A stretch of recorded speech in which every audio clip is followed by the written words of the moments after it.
Today we're gonna talk about the and the. Same spelling, but pronunciation is different in many cases. Yes, many of us, we think the and the are same, but literally they are not same. When we see a letter starts with a vowel, then we call it the.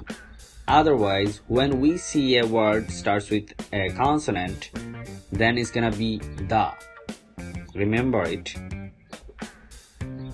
The and the are two different pronunciations in the same spelling, and it's very crucial to remember it. Thank you so much.